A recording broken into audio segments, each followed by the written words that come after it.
మిత్రులారా నమస్కారం. ఒకానొక ఊరిలో ఒక గురుకులం ఉండేది. అక్కడ విద్యను అభ్యసించే వాళ్లకి చక్కని వేదపాఠాలు ఆ గురుకుల అధిపతి చెప్పేవాడు. ఒక రోజు ఉదయం ఆ గురువు పడకపై నుండి లేచారు. వెంటనే శిష్యులను చూసి, అందరూ ఇక్కడికి రండి అని పిలిచాడు. అందరూ వేగంగా వచ్చారు. మీకు ఏమి కావాలి అని భక్తితో గురువును చూశారు శిష్యులు. అప్పుడు ఆ గురువు శిష్యులతో, ఇదిగో చూడండి, ఇప్పుడు నేను ఒక క్లిష్టమైన సమస్యలో ఇరుక్కున్నాను. మీరు దాన్ని పరిష్కరిస్తే నేను చాలా సంతోషపడతాను అని అన్నాడు. శిష్యులకు ఏమీ అర్థం కాలేదు. ఇదేంటి? మన సమస్యలన్నింటినీ పరిష్కరించేది మన గురువు కదా. ఇప్పుడు మనం గురువుగారి సమస్యను మనం పరిష్కరించడమా? ఆశ్చర్యంగా ఉంది. గురువుగారికే సమస్య వచ్చిందా అని ఆలోచించడం మొదలుపెట్టారు. అయినా చాలా వినయంగా అడిగారు, స్వామీ, మీకే సమస్య వచ్చిందా? ఈ లోకంలోని సమస్యలకు, కష్టాలకు అతీతమైన వారు మీరు. అలాంటి మీకు సమస్య అంటే అది ఎలా అని అడిగారు. అప్పుడు ఆ గురువు, నాకు వచ్చిన సమస్య చాలా పెద్దది, చాలా క్లిష్టమైన విషయం అని గురువు అన్నారు. కొంచెం వివరంగా చెప్పండి అని అడిగారు శిష్యులు. అప్పుడు ఆ గురువు శిష్యులతో ఇలా అన్నాడు, నిన్న రాత్రి నేను ఒక కల కన్నాను. ఆ కలలో నేను ఒక సీతాకోకచిలుకగా మారిపోయాను. అలా మారి ప్రతి పుష్పంపై ఎగురుతూ వాలి వెళ్లాను అని చెప్పారు.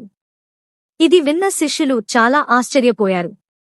ఇదేంటి, ఇది ఒక పెద్ద సమస్యనా? ఒక సాధారణ కల కన్నందుకు ఉదయం వేళ మమ్మల్ని అందరినీ గురువుగారు ఇంత అత్యవసరంగా పిలిచారా అని అనుకున్నారు మనసులో. అయినా అడిగారు, ఇందులో సమస్య ఏమిటి స్వామీ? కల అనేది అందరికీ వస్తుంది కదా అని అన్నారు. శిష్యులారా, సమస్య అది కాదు.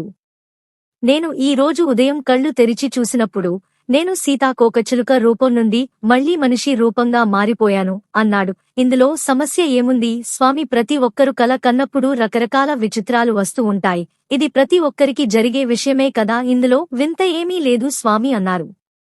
అప్పుడా గురువు మాట్లాడుతూ, మీరు చెప్పేది మీ వైపు నుండి ఆలోచిస్తే సరైనదిగానే ఉంటుంది. కాని నిన్ను నేను కల కన్నప్పుడు నేను నిజంగానే సీతాకోకచిలుకగా నన్ను నేను భావించాను. అదేవిధంగా ఇప్పుడు ఆ సీతాకోకచిలుక తనని నన్నుగా కల కంటుందేమో. ఒక మనిషి సీతాకోకచిలుకగా మారినట్లు కల కనగలిగినప్పుడు ఆ సీతాకోకచిలుక కూడా మనిషిగా మారినట్లు కల కనగలదు కదా. ఇప్పుడు నాకు వాస్తవ పరిస్థితి తెలియాలి. ఏది నిజమో తెలియాలి. నిన్న రాత్రి నేను కన్నది కలా? లేదా ఇప్పుడు ఆ సీతాకోకచిలుక కంటున్నది కలా? ఇదే ఆ గురువు అడిగిన ప్రశ్న. ఇది విన్న శిష్యులు చాలా గందరగోళానికి గురయ్యారు. స్వామీ, ఇప్పటివరకు మేము నిద్రలో చూసేది కల అని, మెలకువగా ఉన్నప్పుడు చూసేది వాస్తవం అని నమ్ముతున్నాం. ఇప్పుడు మమ్మల్ని చాలా గందరగోళానికి గురిచేశారు. దీనికి సమాధానం చెప్పడానికి మాకు శక్తి లేదు అని చెప్పేశారు.